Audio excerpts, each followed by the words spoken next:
एक समय की बात है।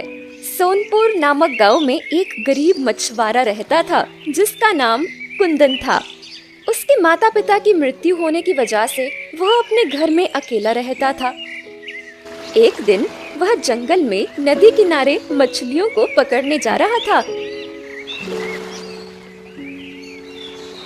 कि तभी उसे वहाँ एक छोटा सा बंदर जख्मी हालत में गिरा हुआ दिखाई देता है। अरे, तुम कौन हो और यहाँ इस हालत में क्या कर रहे हो छोटे बंदर? छोटा सा मासूम बंदर कुछ नहीं बोलता, वह सिर्फ दर्द से तड़प रहा था।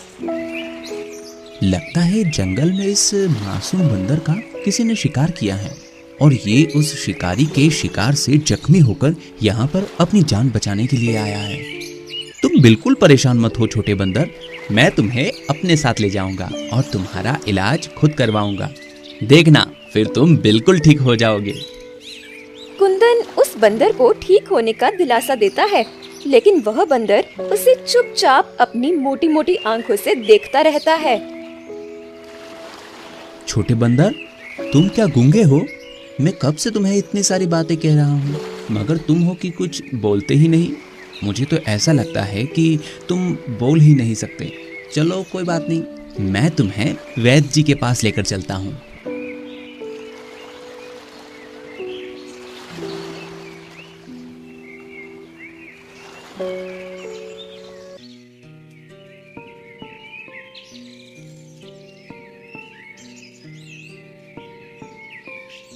अरे कुंदन, कहाँ जा रहे हो इतने जल्दी में? और ये बंदर तुम्हें कहाँ से मिला? अच्छा हुआ वैद्य जी, आप मुझे यहीं मिल गए। मैं आप ही के पास आ रहा था। वैद्य जी, ये बंदर बहुत जख्मी है, आप इसका इलाज कर दीजिए। कुंदन, लोग मेरे पास इंसान का इलाज कराने आते हैं और तुम इस बंदर को लेकर आए हो। भले इसे इलाज की क्या जरूरत? ये जानवर तो एक दूसरे का शिकार होने और एक दूसरे का शिकार करने के लिए ही दुनिया में आए हैं। नहीं वैद्य जी, आप ऐसा मत कहिए। जिस तरह हमें दर्द होता है उसी तरह इन्हें भी तो होता है ना। मुझे नहीं लगता कि तुम्हें अपनी मेहनत की कमाई इस बंदर के इलाज में लगानी चाहिए। वैद्य जी, मेरे पैसों का मोल इस बंदर की जान से बढ़कर नहीं है। ठीक है कुंदन, अब तुम्हारी यही जिद है तो इसके आगे मैं क्या कर सकता हूँ? चलो मेरे साथ।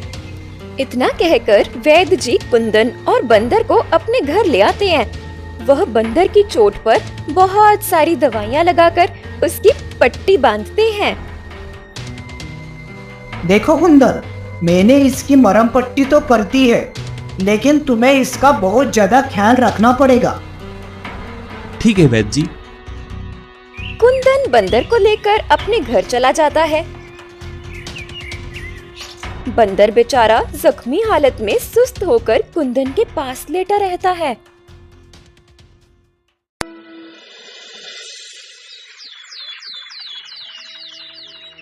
छोटे बंदर, तुम तो कुछ बोलते नहीं और मैं तुम्हारा नाम भी नहीं जानता, इसलिए मैं तुम्हें छोटा बंदर बुलाऊंगा। इतना कहकर कुंदन छोटे बंदर के लिए केला लेने चला जाता है।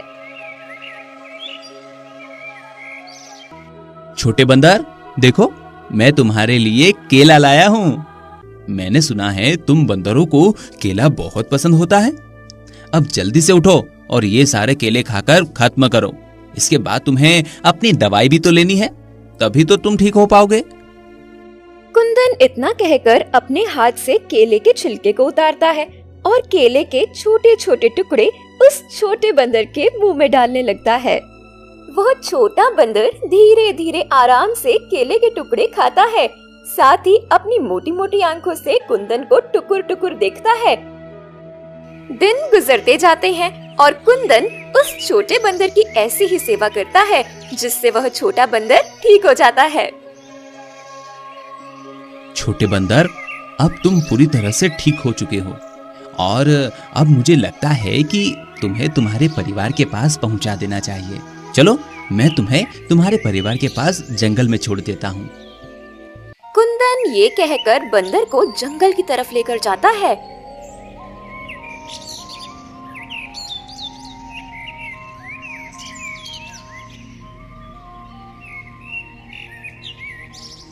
ये लो छोटे बंदर, तुम्हारा जंगल आ गया।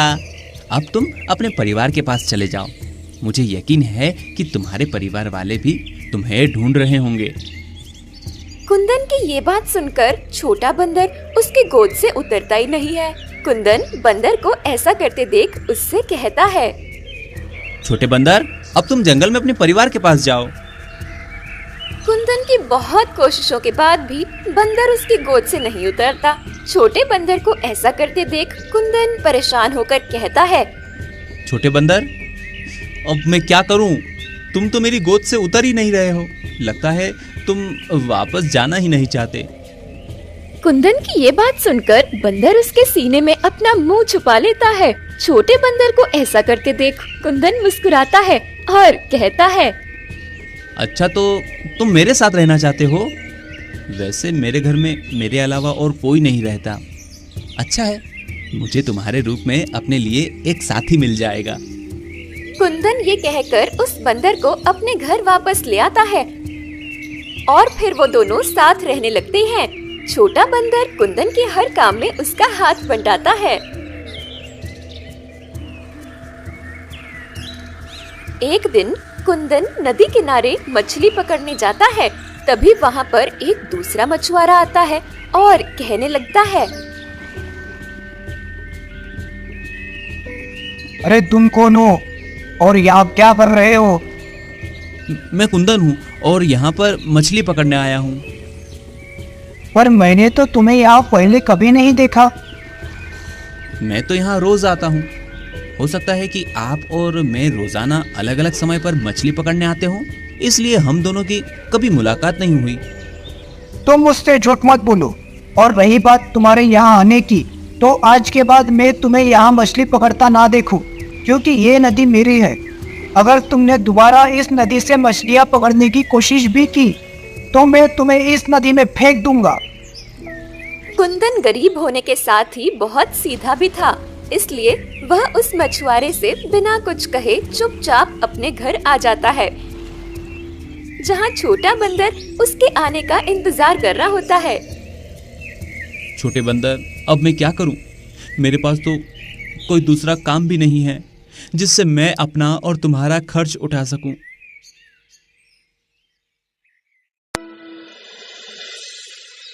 कुछ देर बाद कुंदन फिर से छोटे बंदर से कहता है, छोटे बंदर, मैं सोच रहा हूं कि हमें यहाँ से कहीं और जाकर कोई नया काम ढूंढना चाहिए। कुंदन ये कहकर उस छोटे बंदर को अपने साथ ले जाता है और फिर चलते चलते वो दोनों जंगल की तरफ आते हैं।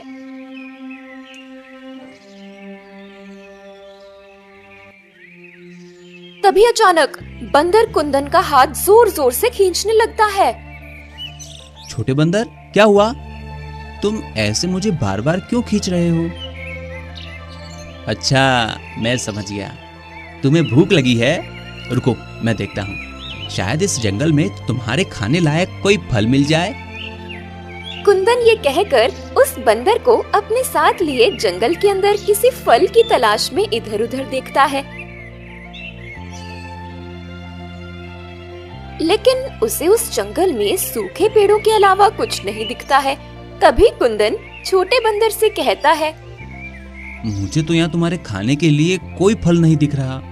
अब तुम्हें अपनी भूख थोड़ी देर और बर्दाश्त करनी पड़ेगी। हम जैसे ही दूसरे राज्य पहुँचेंगे, हो सकता है वहाँ कोई हमारी मदद कर दे। कुंदन ये कहते हुए उस जंगल से निकल जाता है और चलते चलते दूसरे राज्य पहुँचता है। अब तो शाम होने आई है, लेकिन अभी तक मुझे तुम्हारे लिए कोई खाना नहीं मिला। अभी कुंदन छोटे बंदर से ये कह ही रहा था कि तभी उसे पीछे से उस राज्य के राजा आते हुए दिखाई देते हैं। तुम कौन हो? आज से पहले तो मैंने तुम्हें अपने राज्य में कभी नहीं देखा। महाराज, असल में मैं आपके पड़ोसी राज्य से आया हूँ।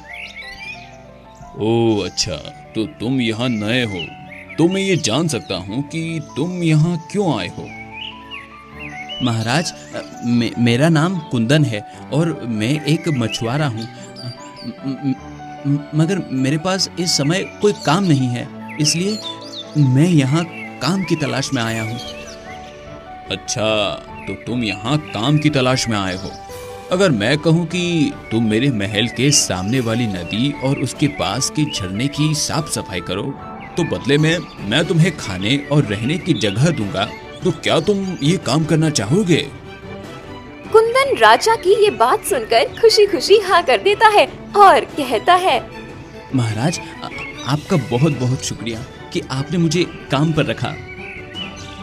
अरे कुंदन, कोई बात नहीं, तुम हमारे पड़ोसी राज्य से आए हो, हमारे मेहमान हो, इस नाते तुम्हारी मदद करना हमारा कर्तव्य है। राजा ये कहकर कुंदन और उसके बंदर को अपने महल में ले जाते हैं।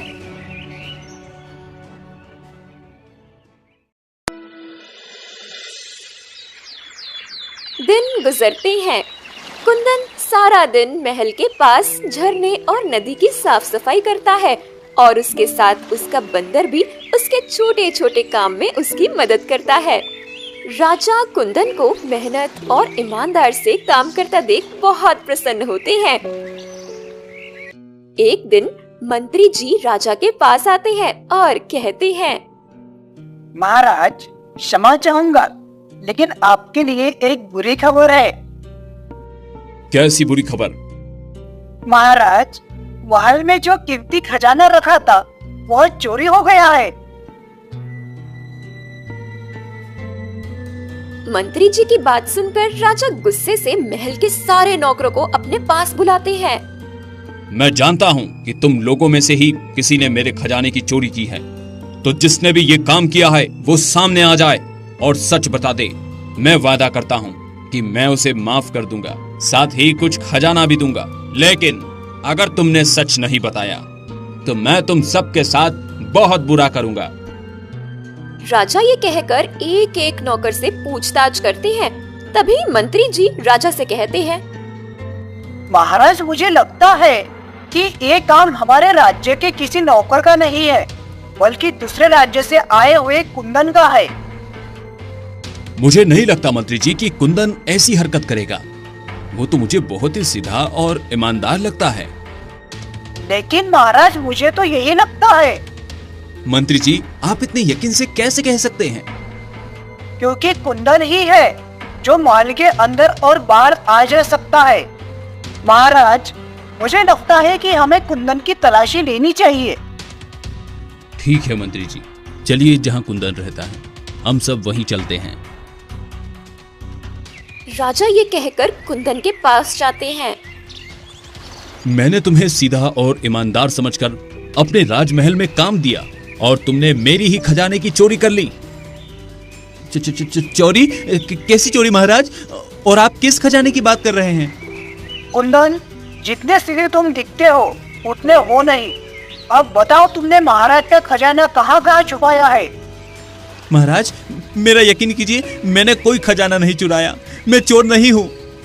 कुंदन अपनी बेगुनाही साबित करने की कोशिश करता है, मगर राजा उसकी एक नहीं सुनते। तभी मंत्री जी कुंदन के आसपास तलाशी लेने लगते हैं। तलाशी लेने पर उन्हें सोने के कुछ सिक्के मिलते हैं। ये देखिए महाराज, ये वही सिक्का है जो आपके खजाने में हुआ करता था। राजा उन सोने के सिक्कों को देखकर गुस्से में कुंदन से कहते हैं, मैंने तुम पर भरोसा किया और बदले में तुमने मुझे ये सिला दिया। अब तुम्हारी सजा यही है कि तुम हमेशा के लिए मेरे महल में कैद रहोगे। राजा ये कहकर अपने सिपाहियों को कुंदन को कैद करने का हुक्म देते हैं। 3 दिनों तक कुंदन को कैद करके उससे पूछताछ की जाती है, मगर कुंदन अपने मुंह से एक लफ्ज भी नहीं निकालता। मंत्री जी, कुंदन को कैद करे 3 दिन बीत चुके हैं, लेकिन अभी तक उसने खजाने के बारे में कुछ नहीं बताया। अब हम ऐसा क्या करें जिससे वो हमारा सारा खजाना वापस कर दे? महाराज, मुझे लगता है कि कुंदन ने वह सारा खजाना अपने राज्य के राजा के पास भेज दिया है।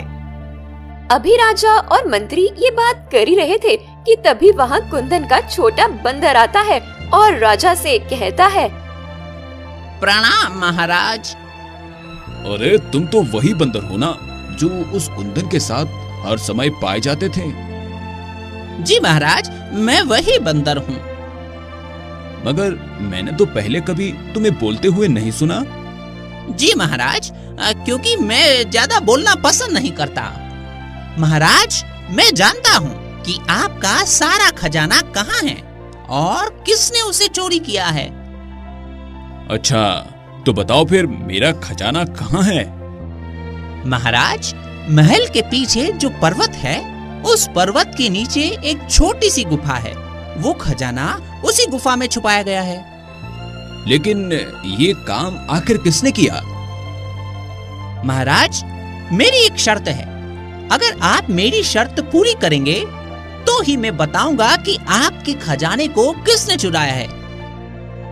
ठीक है, तुम्हारी शर्त मुझे मंजूर है। बताओ मुझे क्या करना होगा? महाराज, आपको मेरे मालिक यानी कुंदन को अपनी कैद से आजाद करना होगा। तुम जानते भी हो तुम क्या कह रहे हो? जी हाँ, मैं जानता हूँ, और यकीनन आपको भी जब सच पता चलेगा तब आप भी ऐसा ही करेंगे। राजा उस बंदर की बात सुनकर अपने सिपाहियों से कुंदन को आजाद करने के लिए कहते हैं। मैंने तुम्हारे मालिक को आजाद कर दिया है, अब मुझे सब सच बताओ। जैसा कि मैंने आपको बताया, आपका खजाना उस पर्वत के नीचे है और उसे चुराने वाला और कोई नहीं, आपके मंत्री जी हैं। महाराज, ये बंदर झूठ बोल रहा है। भला मैं आपका खजाना क्यों चुराऊंगा? इतने सालों में क्या कभी मैंने आपसे कोई बेईमानी की है? मंत्री की ये बात सुनकर राजा उस बंदर से कहती हैं। मूर्ख बंदर, ये क्या कह रहे हो? तुम हमारे मंत्री जी पर झूठा आरोप लगा रहे हो। महाराज, अगर आपको यकीन नहीं है तो आप मेरे साथ चलिए और खुद अपनी आंखों से देख लीजिए। महाराज, राजा उस बंदर की बात मानकर सबके साथ उस पर्वत की तरफ निकल जाते हैं।